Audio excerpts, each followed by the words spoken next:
Friends, welcome back. तो देखते हैं हाउ शुवेंदु अधिकारी बिकेम ममताज वर्स्ट नाइटमेयर। आहा, चलो देखें हिस्ट्री में क्या हुआ था जिसकी वजह से, आई होप कोई बताए या इस वीडियो में ही पता चले या कोई बाद में कोई ऐसी वीडियो बनाए जिससे पता चले, अगर इस वीडियो में नहीं है, कि ऐसा क्या हुआ था जिसकी वजह से शुवेंदु ने जो है ममता का जो है पार्टी छोड़ के ये पार्टी ज्वाइन की। तो चलो वीडियो शुरू करते हैं। वीडियो शुरू करने से पहले अगर आप चैनल पर नए हो और आपने अभी तक सब्सक्राइब नहीं किया तो जल्दी से पहले सब्सक्राइब के बटन और बेल आइकन को क्लिक कर लो ताकि आपको हमारे सारे न्यू वीडियोस के नोटिफिकेशन मिल जाए जैसे हम अपलोड करें। अगर आपको वीडियो पसंद आता है प्लीज़ लाइक एंड शेयर। चलिए शुरू करते हैं। और हाँ, कल का जो सबसे पहला वीडियो था मीम्स का, जो कि ममता और वेस्ट बंगाल के इलेक्शन और बीजेपी की जीत से रिलेटेड था, वो ज़रूर देखना क्योंकि वो बहुत ही मज़ेदार है। और उसी तरह से उसके कंटिन्यूएशन में मीम्स किए थे हमने दूसरे दो चैनल्स में भी, तीखे रिएक्शन में भी और गजब रिएक्शन में भी, तो वहाँ भी जाके देखना क्योंकि हंसने वाला, मतलब अगर लाइट हार्टेड और हंसना है तो वो कमाल है। तो चलो अब शुरू करते हैं। 9 मई 2026 को शुवेंदु अधिकारी ने वेस्ट बंगाल में 9th चीफ मिनिस्टर के रूप में शपथ ली और ये पहली बार एवर बीजेपी का बंगाल में चीफ मिनिस्टर बना है। शुवेंदु अधिकारी की स्टोरी जो है वो लेजिटिमेटली एक फिल्म की स्टोरी हो सकती है। एक समय पे ये ममता बनर्जी के राइट हैंड मैन हुआ करते थे। तृणमूल कांग्रेस को डोमिनेंट पॉलिटिकल फोर्स बनाने में इन्होंने बहुत बड़ा रोल प्ले किया है, कैबिनेट में सर्व किया और आज ममता के स्ट्रॉन्ग होल्ड यानी भवानीपुर में घुस के उनको 15,000 वोटों से भी हरा दिया और बीजेपी की सुपर मेजोरिटी बनवाई है बंगाल में। और ये कोई ऐसे वैसे लीडर नहीं है, ये ममता और योगी टाइप के लीडर है। सबका साथ सबका विकास बंद करो, नो नीड সংখ্যালঘু মোর্চা, ভালো থাকুন, জয় শ্রীরাম। সব হিন্দু ঘরে ধ্বজ লাগাতে হবে আর সকালে সব হিন্দু ঘরে ধ্বজ একদম সেপারেট করে দাও। এখানকার এই সব জিহাদি মৌলবাদীদের ये बोल रहे हैं कि क्या बोल रहे हैं, everyone place saffron flags on their houses, separate yourself from all these jihadis mullahs, use loud speakers in all mandirs. अच्छा, स्टार्ट घर वापसी प्रिपरेशन। अच्छा, ये तो अभी बोल रहे हैं, पर मैंने अभी आपके लोगों के कमेंट्स, पता है इनको भी नहीं पता होगा कि कमेंट्स ये आ रहे हैं कि अभी किसी जगह पे ये गए हैं और ही पब्लिक से मिले हैं वहाँ पर, तो वहाँ पे जब लोगों ने नारे लगाए जय श्री राम के, तो इसने कहा है कि भैया जय श्री राम के नारे नहीं लगाओ, बंद करो अब जय श्री राम के नारे लगाने। और ये कि भैया हम लोग जो है अब हम सबके विकास के लिए आए हैं या कुछ उस टाइप से कुछ बोला है। तो लोग, मैंने सुना तो नहीं है कि उसने बोला है, पर सुनने में यही आ रहा है। एक दो न्यूज़ चैनल्स ने ये कवर किया है, आपके कमेंट्स में ये आया है। अब इस बात में कितनी सच्चाई है वो देखना पड़ेगा। वाकई में आप में से किसी ने ऐसे कहीं किसी वीडियो को में देखा है कि इसने ऐसा बोला है? क्योंकि अगर ऐसी बात है तो that will be so wrong कि आपने जब वोट लेने थे तब तो आप ये सब बोल रहे हो, देखो कि भैया ये करो वो करो, जैसे हम तो मतलब हिंदुओं की तरफ है, मुझे तो सारे वोट हिंदुओं ने ही दिए हैं। और फिर अब आप अगर बोल रहे हो कि जय श्री राम मत बोलो तो ये तो बहुत गलत है। एक जगह बोल रहे हो कि भैया सब लोग सैफरन जो है झंडे लगाओ, लाउड स्पीकर लगाओ, ये तो मैं एग्री नहीं करती। Loud speaker in all mandirs, मैं इस पे, ये गलत बात है, मैं इस पे नहीं करती। अगर किसी भी प्लेस, अगर एक प्लेस ऑफ वर्शिप चाहे वो किसी की हो, वहाँ पे बोला है कि लाउड स्पीकर नहीं लगाने, तो किसी में भी नहीं लगने चाहिए। अगर कोई और धर्म के नहीं लगते तो हमारे धर्म में भी नहीं लगने चाहिए। सबका इक्वल होना चाहिए, ये नहीं, वो ऐसा कोई बात नहीं होनी चाहिए। हाँ, कि कोई अगर आपको जय श्री राम के लिए रोक रहा है, क्यों रोक रहा है, क्यों हिंदुओं को दबा रहा है, उसके अगेंस्ट में हो। तो ये आप बताना कि इस बात में कितना दम है जो ये न्यूज़ आ रही है कि वाकई में क्या इसने ये कहा है कि भाई आप जय श्री राम करना बंद करो, क्योंकि दैट इज़ वेरी शॉकिंग। আর সব মন্দিরে মাইক টাঙাও এবং হর্ন কোটাকাম, শুধু বেরিয়ে আসো আর গুন্ডাদের বলে গেলাম এখানে একটা বড় গুন্ডা আছে পিটার। রোল সাবধান, যোগী আদিত্যনাথ হেমন্ত বিশ্ব শর্মার দেখানো পথে। जीतने के बाद ये भी बोल रहे हैं नरेंद्र मोदी जिंदाबाद, मोदी जी जिंदाबाद। भाई तीन भाई है, योगी, हिमंता और अब शुवेंदु, तीनों तबाही। तो आइए पता करते हैं कि कैसे एक समय पे जो ममता के राइट हैंड मैन हुआ करते थे शुवेंदु अधिकारी, उन्होंने कैसे आज 2026 से ममता का करियर ही खत्म कर दिया और वेस्ट बंगाल में कैसे बड़े स्केल पर। अरे जब से मैंने ये बात सुनी है ना, मेरे को ये जब मैं सुन रही हूँ ना तो मुझे उतनी खुशी नहीं हो रही, अब मुझे डाउट होने लग गया है। आई होप जो मेरे को न्यूज़ आप लोग बता रहे हो वो ऐसा ना हो कि वो इस टाइप से वो है किसी और सबका भला करेंगे, दैट्स गुड। नहीं, पर ये कि भाई आप जय श्री राम के नारे ही ना लगाओ, वो किस कॉन्टेक्स्ट में बोला वो मुझे पता करना है। आई होप कुछ और मतलब हो। और मीडिया जैसे कई जगहों पे हमने देखा है ना, न्यूज़ वाले उसको गलत सेंस में निकालते हैं। जब पूरी वीडियो देखो तो दिखता है कि कुछ भी नहीं, खोदा पहाड़ निकली चुहिया, वही हो कि ऐसा कुछ ना बोला हो कि वो बोलो कि नहीं नहीं हम तो हिंदुओं को अब फ़ायदा हो गया, अब हिंदुओं को एक साइड करेंगे, अब हम जो है अपना दूसरा ही गेम खेलेंगे, हौसला सकते जो मुझे मैं मानने को तैयार नहीं हूँ, मेरा दिल नहीं मान रहा। Hello hello, Shyam Sharma show के इस एपिसोड में आपका बहुत बहुत स्वागत है। मैं हूँ सेक्युलरिज्म का सीईओ श्याम शर्मा, और आप सबको एक सेकंड बता। तो देखिए, शुवेंदु अधिकारी एक ऐसी फैमिली से आते हैं जहां पॉलिटिक्स करियर चॉइस ही नहीं बल्कि हेरेडिटरी कॉलिंग थी। उनके फादर यानी शिशिर अधिकारी वेस्ट बंगाल के एमएलए रहे हैं और बाद में यूपीए गवर्नमेंट में minister of state for rural development भी रह चुके हैं। तो ये बेसिकली एक पॉलिटिकल फैमिली से आते हैं और उनकी पूरी जिंदगी पॉलिटिक्स में निकली। तो काफी सालों से ये ग्रास रूट से टीएमसी के साथ जुड़े हुए हैं, लेकिन उनकी पॉलिटिकल आइडेंटिटी को सबसे फंडामेंटली शेप किया था 2007 के Nandigram anti land acquisition movement में। हुआ ये था कि लेफ्ट फ्रंट की गवर्नमेंट का प्लान था कि नंदीग्राम और पूर्वा मेदिनीपुर में 10,000 एकड़ एग्रीकल्चरल लैंड अक्वायर करनी है एक स्पेशल इकोनॉमिक जोन के लिए, और इससे फार्मर्स ने मास आउटरीच और मास प्रोटेस्ट ऑर्गेनाइज किया। और शुवेंदु अधिकारी प्राइमरी फील्ड कमांडर थे इस प्रोटेस्ट के। उन्होंने एक भूमि उछेड़ प्रतिरोध कमेटी बनाई, यानी committee to resist land eviction. हजारों विलेजर्स को सीपीआईएम गवर्नमेंट के खिलाफ मोबिलाइज किया, और फिर वो काला दिन आया जब वेस्ट बंगाल पुलिस ने प्रोटेस्टर्स पे फायर किया, जिसमें 14 लोग मारे गए और 70 से ज्यादा घायल हुए। ये मैसेकर एक बहुत बड़ा नेशनल स्कैंडल बन गया, और ये एक बहुत बड़ा रीजन था क्यों 2011 में यानी 4 साल के बाद बंगाल की जनता ने कम्युनिस्ट गवर्नमेंट को उखाड़ फेंका था। आपने देखा है कैसे वेस्ट बंगाल में इलेक्शंस के बाद जो रिजल्ट आया है, उसके बाद जो स्पोरेडिक वायलेंस हुई है, उसमें शुवेंदु अधिकारी के जो पर्सनल असिस्टेंट है चंद्रनाथ रथ, उनको दिन दहाड़े गोली मार दी गई। रथ शुवेंदु अधिकारी के काफी करीबी माने जाते थे। पुलिस इस मामले की जांच कर रही है, लेकिन कह रहे ही वॉज पहले एयरफोर्स में, ही वॉज इन एयरफोर्स, वहाँ पे करके फिर यहाँ पे ज्वाइन हुआ। और सोचो एक एयरफोर्स का ऑफिसर रहा हुआ जो है उसको, उसके साथ ये किया इन्होंने, जिसका कह रहे हैं ज़्यादा पॉलिटिक्स का लेना देना नहीं था। वो आता था अपना जो काम है वो ड्यूटी की और वापस घर गए, मतलब पॉलिटिक्स में अंडर एस्टिमेट कर लिया था, सिक्योरिटी इंक्रीज होनी चाहिए थी। इलेक्शन रिजल्ट्स के बाद स्टेट में हिंसा और क्लैशेस के कई इंसिडेंट सामने आए हैं, जिसमें कुछ लोगों की जान भी जा चुकी है। इतनी बड़ी पॉलिटिकल विक्ट्री के बीच में भी एक ऐसी ट्रेजेडी सामने आई है जिसने सबको इमोशनल कर दिया है। जो इंसान कल तक अपने लीडर के साथ हर एक मीटिंग, हर एक कैंपेन, हर एक स्ट्रगल में खड़ा था, वो बेचारा इस विक्ट्री को एक दिन तक सेलिब्रेट नहीं कर पाया। और देखिए, पॉलिटिकल लाइफ में जो लोग इस तरह से सालों तक काम करते हैं साथ में, उनके बीच एक फैमिली जैसा बॉन्ड बन जाता है। हर दिन साथ रहना, ट्रैवल करना, प्लानिंग करना, साथ में प्रेशर को हैंडल करना, अप्स एंड डाउन्स को हैंडल करना, धीरे धीरे प्रोफेशनल रिलेशनशिप एक इमोशनल अटैचमेंट भी बन जाती है। इसीलिए कि पूरी जिंदगी सडनली फैमिली कल्चर में जो भी हो, फैमिली का अर्निंग की हेल्थ इंश्योरेंस भी इमरजेंसीज के वक्त फाइनेंशियल स्ट्रेस से बीटीज साइड जाते हैं। और लाखों प्लान आपको अच्छा लगे, कि लॉन्ग टर्म प्रोटेक्शन पर भी हमें फोकस करना चाहिए। तो प्लीज लीडर्स ने बाद में एक्नॉलेज भी किया था कि वो सब विलेजेस के साथ टच में थे जब वायलेंस अपने पीक पर था। और इस 2007 के प्रोटेस्ट के बाद ये एक तरह से ममता बनर्जी के राइट हैंड मैन माने जाते थे, और कुछ लोग तो ये भी मानते थे कि ये ममता बनर्जी के सक्सेसर है। जब भी ममता बनर्जी रिटायर होंगी तो ये मेरे ख्याल से तब लड़ाई हुई होगी जब उसने सक्सेसर इसको बनाने की जगह अपने वो भतीजे को बनाया होगा। वो डायनेस्टी वगैरह से करेंगे टीएमसी। तो देखिए, वो समय था और आज का समय है कि ममता बनर्जी को उनके ही घर में हरा के ये बीजेपी के चीफ मिनिस्टर बने हुए। तो ये वक्त कैसे बदला, जज्बात कैसे बदले, जिंदगी कैसे समझ गई। अधिकारी का ममता से ड्रिफ्ट जो है वो कोई अचानक रप्चर नहीं था, ये एक बहुत ही स्लो डिटीरियरेशन हुई, और ये हुई है टीएमसी के कोर में एक स्ट्रक्चरल पावर कॉन्फ्लिक्ट की वजह से। और इसका सेंट्रल जो विलन है वो है अभिषेक बैनर्जी। मैंने कर ली बात, मेरे को समझ गई थी, मैं समझ गई। रिश्तेदार आ गया, जहाँ रिश्तेदार आएगा, जिसको करेक्टली जिसको मिलना चाहिए वो रोल या पोजीशन उसको देने की जगह अपने भाई बंधुओं को, रिश्तेदार को दोगे तो डूबोगे। किसको लगा डायनेस्टी सिस्टम है यहाँ पर भी। हाँ, क्योंकि मेरे को तो मिला नहीं, अब इसको मिल गया तो उसे गुस्सा आया, उसने छोड़ दिया। कि मैंने इतना कुछ किया पार्टी के लिए, मैं सीनियर हूँ, एक यंग से लड़के को जस्ट बिकॉज वो तुम्हारा भतीजा शतीजा तुमने उसको बना दिया।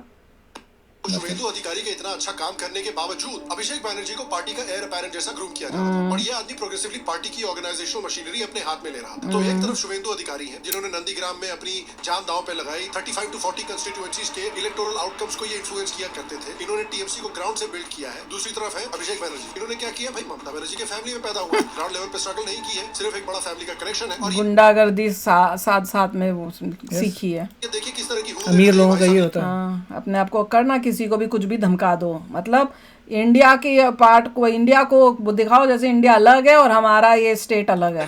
আমরা গতবারও আরামবাগ হেরেছিলাম, গোঘাট হেরেছিলাম, খানাকুল হেরেছিলাম, পুরসুরা হেরেছিলাম, কিন্তু উদারতা পার পেয়ে গেছিলে। এবার আমি নিজে দায়িত্বে থাকবো।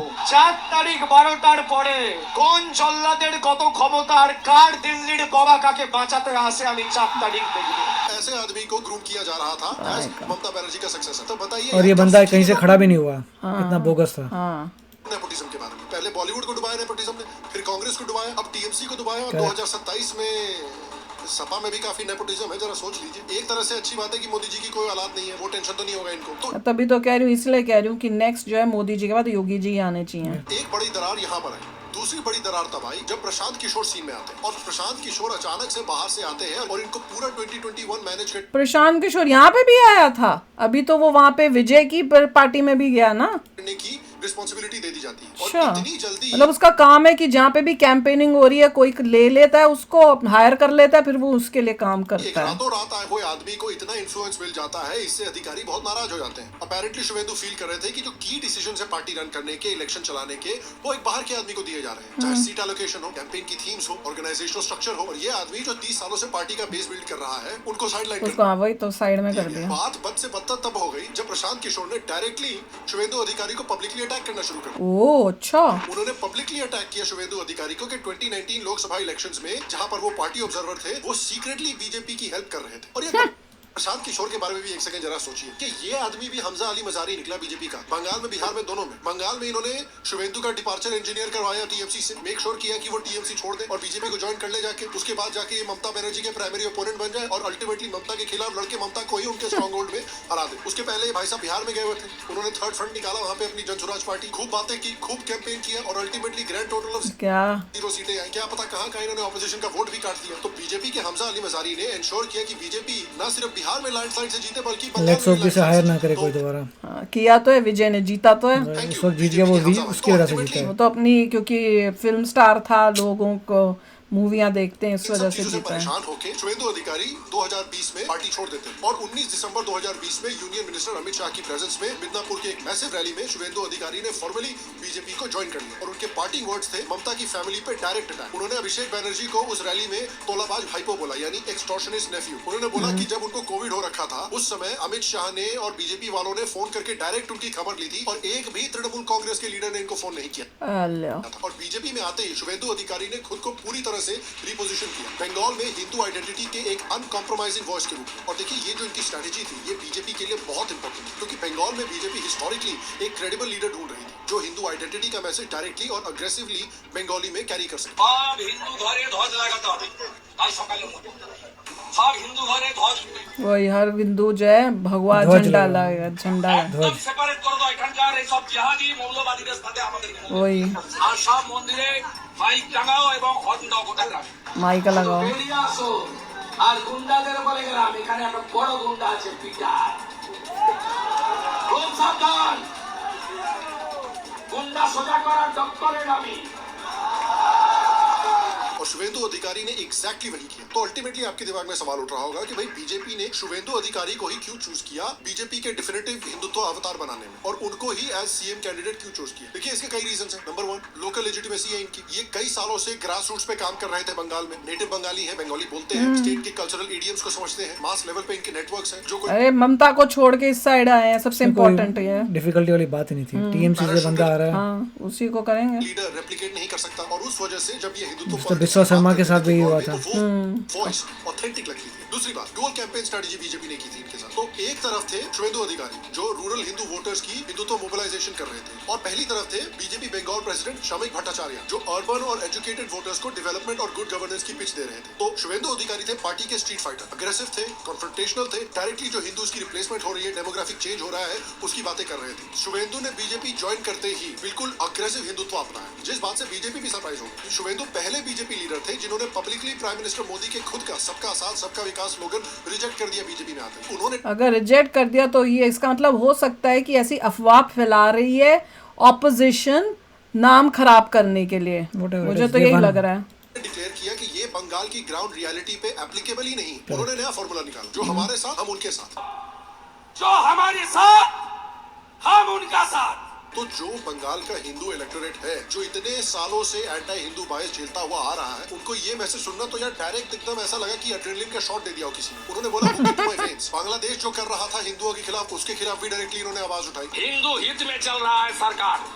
सबक सिखाना चाहिए, जैसे ऑपरेशन सिंदूर में पाकिस्तान को हम लोग सबक सिखाया। यार मैं कह रहा हूँ ना, आजकल लोग बोला तो बहुत अच्छा मोदी को गाली देते रहते हैं। 10 साल रुक जाओ, शुभेंदु जैसे लीडर आ रहे हैं, योगी जैसे लीडर है, हिमंता जैसी लीडर है। 10 साल के बाद जिस तरह से आज लोग वाजपेयी को मिस करते हैं ना, लोग मोदी को मिस किया करेंगे। तो अब देखते हैं कि शुभेंदु अधिकारी ने कैसा एक हिस्टोरिक कैंपेन चलाया है जिसने ममता का पूरा करियर ही खत्म कर दिया। 5 कोर इश्यूज पे अमित शाह और शुभेंदु अधिकारी ने ये इलेक्टोरल जगरनॉट क्रिएट किया है। नंबर 1, इन्फिल्ट्रेशन और डेमोग्राफिक अलार्म। ये शुभेंदु का सिग्नेचर इशू था। उन्होंने बार बार क्लेम किया है कि वेस्ट बंगाल के वोटर रोल में से 1.25 करोड़ इलीगल बांग्लादेशी जिनको टीएमसी ने सेटल कर रखा था वोट बैंक के लिए। उन्होंने डिमांड की स्पेशल इंटेंसिव रिवीजन एसआईआर के इलेक्टोरल रोल्स जैसे बिहार में एक्सरसाइज हुई है वैसे ही बंगाल में होनी चाहिए। गुड।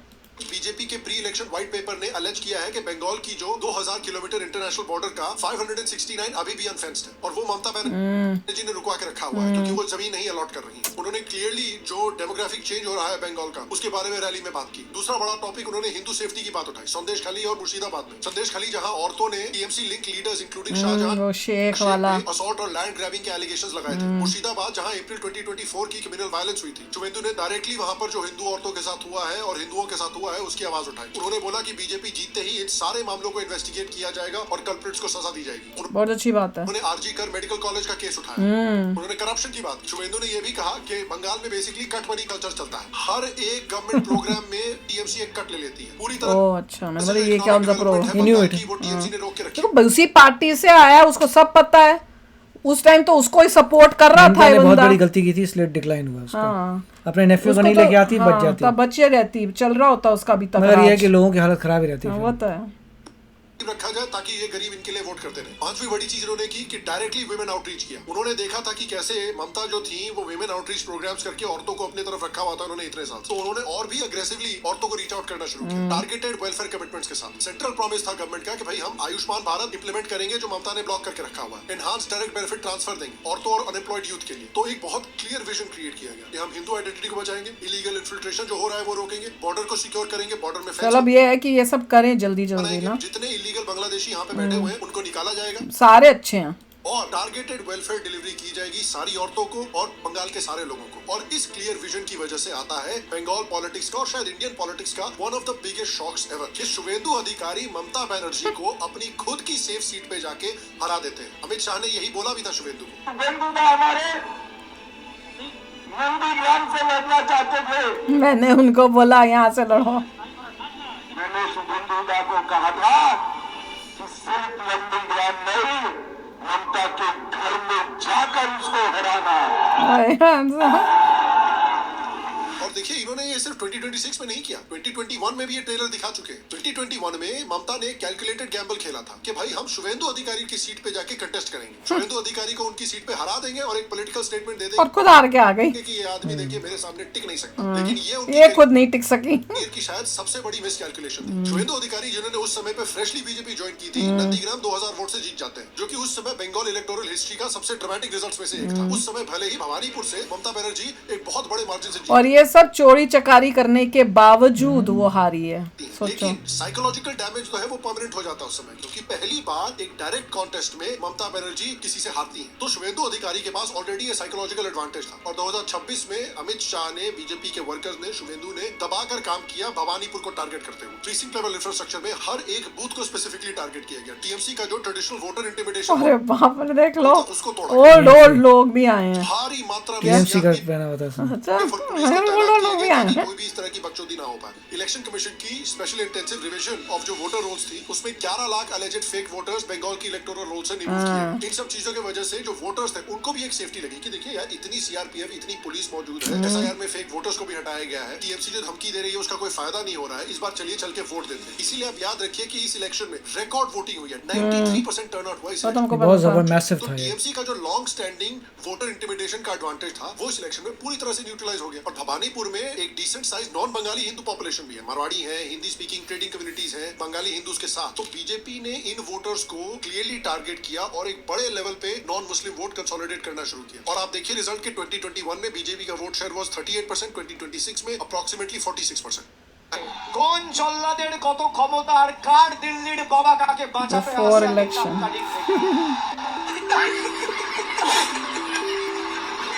बहुत बाहुबली बन रहे थे, अब कानून का खेला होगा, इतना जो ये धमकियां दे रहे थे लोगों को। तो ये है कहानी शुवेंदु अधिकारी की, जो कि एक कट्टर अग्रेसिव हिंदुत्व फेस की तरह इमर्ज हो रहे हैं बीजेपी में, जैसे योगी हुए थे और जैसे हिमंता हुए थे। और आप देखिए किस तरह से गवर्न करेंगे शुवेंदु, क्योंकि शुवेंदु और अमित शाह ने देखिए प्रॉमिस क्या किया है बंगाल के लोगों को। नंबर 1, बीजेपी ने कमिटमेंट दी है कि 6 महीने के अंदर यूनिफॉर्म सिविल कोड को इम्प्लीमेंट किया जाएगा। हम 6 माह के अंदर ही बंगाल के अंदर, अच्छा बंगाल के अंदर को लागू कर सभी नागरिकों के लिए एक ही कानून बंगाल में। ये वहाँ पे ही क्यों, पूरे इंडिया में करो ना। नहीं कि बीजेपी बहुत अच्छा काम कर रहा है, हर स्टेट में जहाँ जीतते धीरे हैं धीरे वहाँ यूसीसी कर रहे हैं। अच्छा क्योंकि हमें पंगा चाहिए नहीं, जिन स्टेट में नहीं जीत रहे वहाँ लड़ाई झगड़ा बाद में होगा, पहले मेजोरिटी ऑफ द कंट्री में यूसीसी जब सारी जगह हो जाएगा फिर लास्ट में जो छोटी मोटी जगहें बचेंगी तो अच्छा चलो अच्छी बात है।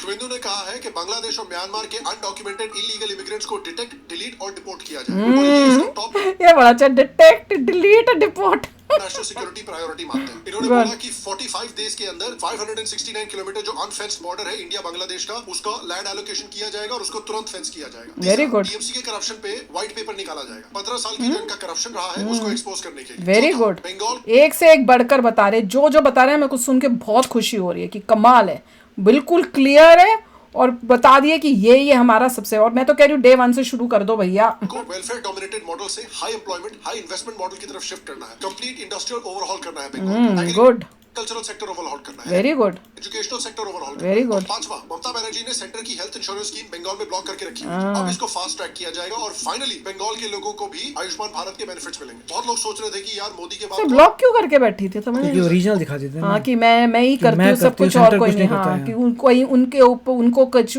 वो ना मिल जाए, वाह भाई सेंटर को ना क्रेडिट मिल जाए। कितने सारे लीडर्स आ गए। योगी निकल कर आए हैं, हिमंता निकल कर आए हैं आसाम में, महाराष्ट्र में ऐसे ही फडणवीस निकल कर चाहिए। आए हैं, और अब बंगाल में शुवेंदु अधिकारी निकल कर आए हैं। और बहुत इंटरेस्टिंग बात यह है कि अगर आप बॉर्डर एरियाज को देखें, जैसे कि असम हो गया या बंगाल हो गया, जो खासकर बांग्लादेश बॉर्डर पे है, वहां पर दोनों जगह पर एक कट्टर हिंदुत्ववादी वो ही चाहिए, लीडर बैठा ऐसे हुआ ही है। चाहिए। क्योंकि वहाँ की जनता को भी समझ में आ गया है कि अब ये जो प्रॉब्लम है ये एक एक्जिस्टेंशियल प्रॉब्लम है। अब यहाँ पर मुस्लिम पॉपुलेशन 30% से ज्यादा हो चुकी है। अब ज्यादा समय अगर वेट किया तो फिर हमारी सोसाइटी नहीं बचेगी। असम और वेस्ट बंगाल ग्रेटर बांग्लादेश बन जाएंगे। तो मैं खुश हूँ कि ऐसे लीडर्स आए हैं जिनका फोकस है बंगाली कल्चर को प्रोटेक्ट करने का, असमीज कल्चर को प्रोटेक्ट करने का, और इंडिया की जो नेशनल सिक्योरिटी है, इंडिया की जो बॉर्डर सिक्योरिटी है, उस पर फोकस करने का। और मैं आपसे पूछना चाहता हूँ, आपको क्या लगता है कि इंडिया में आज सबसे हार्डकोर, सबसे अग्रेसिव हिंदुत्व लीडर कौन है? क्या आपको लगता है वो योगी है, हिमंता है, या शुवेंदु अधिकारी है जो उन्होंने स्पीचेस दी है उसके बेसिस पर? अगर मैं सोचूं योगी, हेमंता और ये जो अभी आए हैं शुवेंदु का भी पता नहीं है, जब काम शुरू करेंगे तब मेरे को पता चलेगा।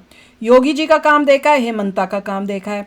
योगी जी का की स्पीचेस में वो सुनाई इतना अब नहीं देता जितना अब हेमंता की स्पीचेस में सुनाई योगी जी देता है। नंबर 1 है क्योंकि फाइट उन्होंने बहुत की है। शुरुआत उन्होंने स्टेट की में जितनी गुंडागर्दी उनके स्टेट में थी उसको हटाना it was the most difficult task. Yes, पर अब वो उस टाइप की बात नहीं बोलते हैं, वो सिर्फ करते हैं। हाँ, अब वो करते हैं पर चुप बोलते नहीं है।